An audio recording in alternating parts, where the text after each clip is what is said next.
Hello and welcome back to The Broken Doll, and today I come for the 7th time on this one question that Betty Boop asked, and I have had a horrible time answering it. I wrote the question down. I think this is going to help me better. Betty Boop asked, why couldn't you sew? Okay, let's get my body out. This is what she's asking. Why couldn't you just sew across the doll body before you stuff it? So stuff it in here. Then stuff the body, then the legs. So, okay, you cannot do that with this body. This is not designed for that. This here, okay, we're going to talk about this right here. This here, I want to make sure you're seeing this. The way my camera's positioned here, it just almost looks like you're not seeing it. Oh, yeah, let's go just a little bit more like this, a little bit down like that. There we go. Make sure you're seeing this. Okay, let's get this out of the way. Okay, now this here is like, if you're into reborns, if you ever reborned a doll, I've watched many videos about it, and maybe some of you are reborners and as well have just watched videos about how they do it. There's steps to how you do everything. When the doll leg is done and they're ready to put the beads or the stuffing, whatever they're putting into the legs there, they have what they call as a plug. It's a white little plug that they put into the doll. Well, back in the 1930s there were no plugs, but this is their reborn plug. This is it right here.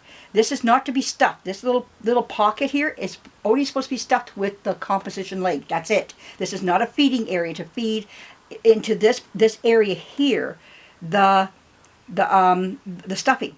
If you look here on this body here, you'll see that there's this round little plug. This is where the doll's leg goes into, so you're to stuff it. You can see here the stuffing here, the plug. And you stuff it from, if the doll was not put together, which they had the advantage over us restorers. If you're restoring right down to the bare bones, like how I do, I'm just like them. But if you're like what's happening to Cheryl, at Cheryl and Mom's Collectibles dolls, she doesn't have that advantage. The doll is put together. She can't get the leg to stay on. That's what Cheryl's problem is. The leg won't stay on. But you can't stuff the body through here. This is not a stuffing area. The only thing that gets stuffed in here is the leg. Like I showed you here, the leg goes in this only, in this little pocket. This is your reborn plug type of thing. Okay, built right into the body itself. That's what that is. Then they would come down here, stuff the leg to a certain point in this little square here, little rectangular square, and then they would then sew it across, because this doll was blessed with a booty. And this doll's booty is supposed to sit, and then when you sew here, the doll could sit on its little hiney. Okay? So that's what this is about here, why you sew across. Because if you don't sew across, the stuffing goes right straight down. You got this doll that's going to be like this and cannot bend to sit. You know, as the, you know, when it's brand new, all that stuffing is brand new, it would be stiff all the way down. So they stop here, and then that way the doll can sit, and then the rest of the body gets stuffed after it's sewn across. This is how they did. They made these bodies, and then they could add the arms and the head and whatnot after the body was all stuffed. So that's just showing you the process of this. But she doesn't. Cheryl doesn't have that advantage. Her doll is not in this state. It's a full doll with head, arms, legs. She just can't get a leg to stay on, and the reason is because the wire, she just can't get that wire tight enough. Now sometimes what happens, I took a wire out of this because on one of my videos one of my 7 videos that I made, the problem with these wires is that they start to rust, and they leave a rust mark, and then they start to disintegrate the material. When that starts to happen, it's happening on this, did it happen on this doll's body? I think it was on this one here we saw a little bit of rust, but nothing bad yet. This came out of this doll here, and it's left a lot of rust. Humidity. You don't even have to have the doll in wet area, just humidity. Like right now I've got the window open, and it was really nice in here earlier, but with my window open, the humidity, now it's a beautiful day out there today. The humidity is low, but there's still humidity in the air, and I can tell the difference just in here to like how it was in here earlier to what it is now. There's a bit of a humidity, and that is what works on these this wiring here. So if you want to stay authentic, you can go to your hardware store or wherever they sell your wire, and you can go buy some of this wonderful wire. And if you need help, you can always ask, and they can direct you, to the wire. But I would not throw this away. I would bring it in and show them, look, this is the gauge of wire I need. Sometimes you might want even a little thicker than this. This is pretty thin. That was in here for this doll's leg. But to feed the doll's leg properly, you put the doll's leg into here, you insert it into here, bring it up through the body like this, like I showed you. They would do this. This is the beginning of putting the body together. So what they would do is take this leg, put it inside, pull all the material down, put their wire across, or like I have my zip tie here, and put their zip tie, which is what she can't do this. Cheryl can't. Put her zip tie or your wire around it, and then pull the leg back out again.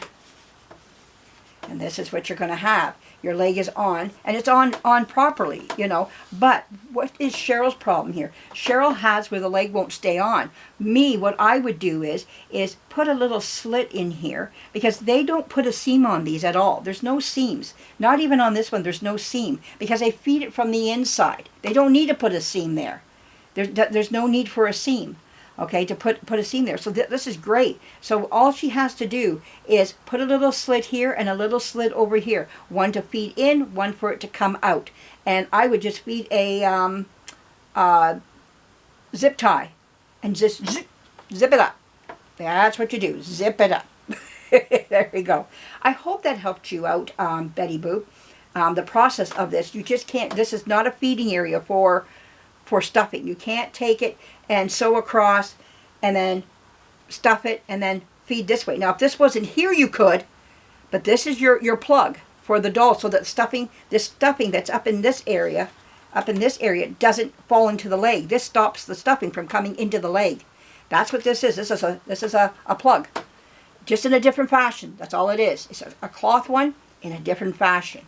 So I hope that answers your question. Now, what else am I going to talk to you about today? Now I want to go to the next question. Or no, the next thing I want to show you. It's not a question. You know how when you start a business, how people, I should put it this way. When people start a business, sometimes they like to keep their first dollar. And when they do that, they frame it, they put it up, and they're always proud to show, that's where I began, on that first dollar there. That dollar there is what began what I have now, my empire, type of thing.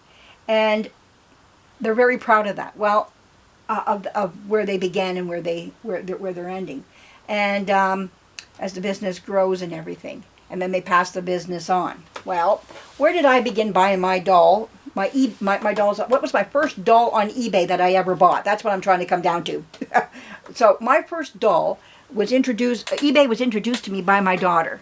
Now this is my first doll. I know you can't see her. I'm going to get up and I'm going to correct the camera so you can see this wonderful doll that I had in my video.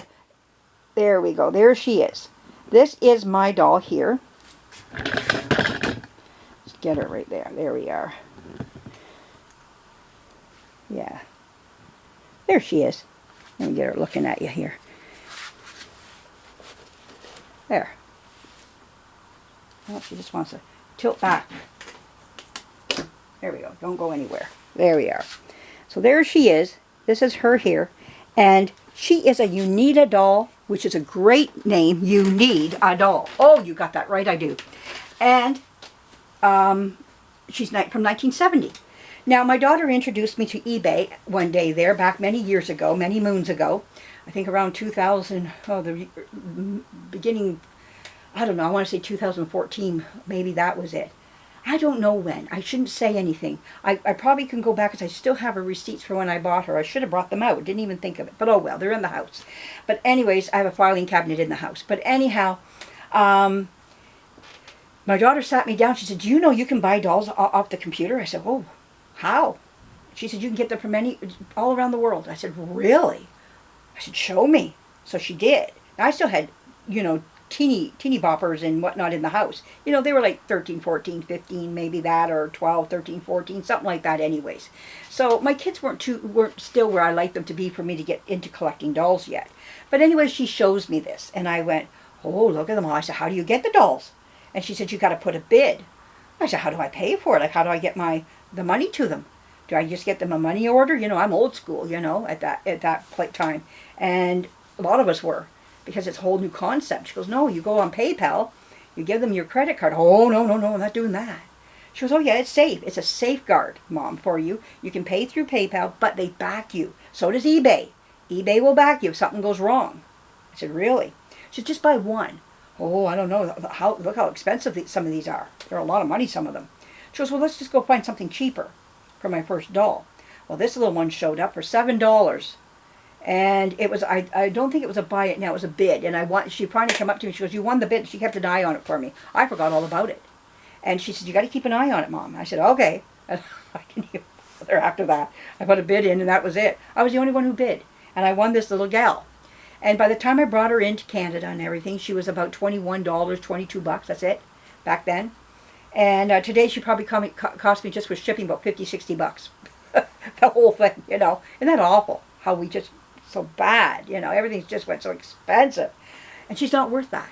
She's a cute little doll, don't get me wrong, and she has got some value and some worth. But this is my first eBay doll. The one that you put in a frame and put it up on the wall. You know what I'm saying? I won't get rid of her because she's my first eBay doll. You know, I had my very first doll, which started me into doll collecting. But this is my first eBay doll. And I'm really proud of keeping her. I almost thought about putting her in a yard sale back many moons ago, but I didn't. I shied away from it and said, no, no, no, I want to keep her. She's the first doll I got off of eBay. And I'm glad I kept her because of that reason in itself there, you know, that I kept her for that. And I can show her to you today. And she shows well. No, she's got foggy eyes.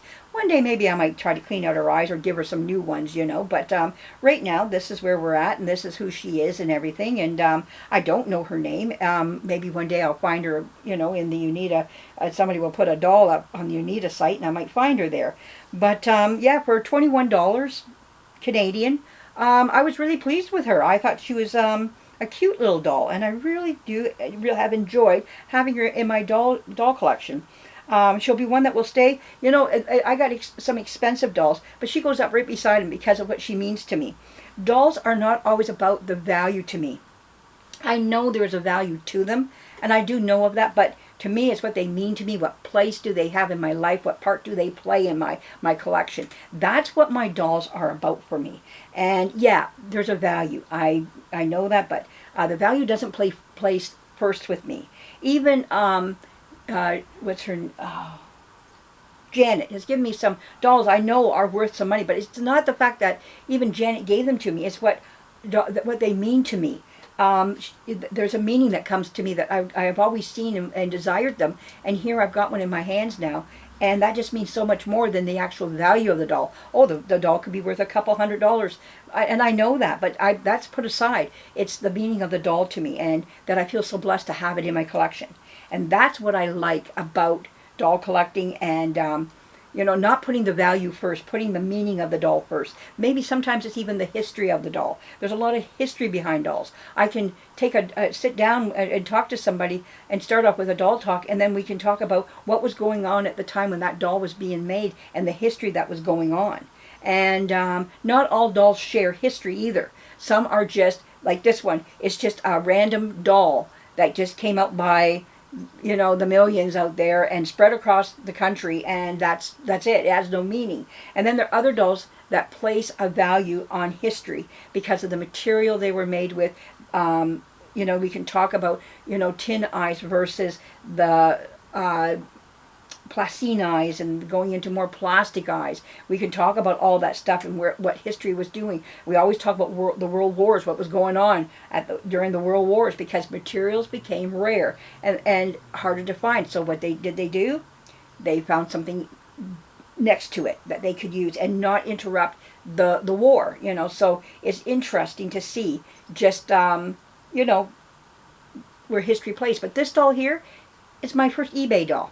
And that's what she places for me. That's her place in my collection, my first eBay doll. Other than that, if she was just one that I just randomly got, it might be just, you you know, that's all she was. But she goes right up beside some of my most expensive dolls. And the value of the doll doesn't mean anything. It's how they're placed into my life and what they mean. I hope that helps some of you out there and how you look at your dolls as well. You probably think the same way. Maybe you don't. Maybe it is more about the value, and there's nothing wrong with that. If you value them for the dollar, good.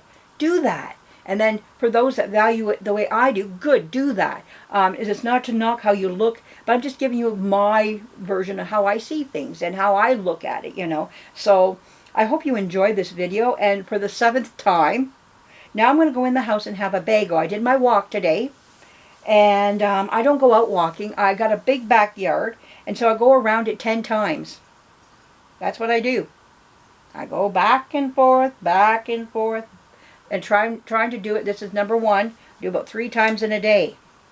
I'm not trying to say I'm trying to weight less. I'm just saying, or decrease. That's what I'm doing. Decrease. We're not going to say that word with the D. We're not doing that because that word bothers me. We're just going to say, I'm going to try to decrease myself in with type of thing. Staying away from that word. Okay. Anyways, have a great day, everybody. You're coming near to the end of the week for those that are still working. You're almost there. I hope you have the weekend off coming up and that you can sit back, kick back, and enjoy your dolls. My son has gone to get our lawnmower now. It's been fixed. $200 later.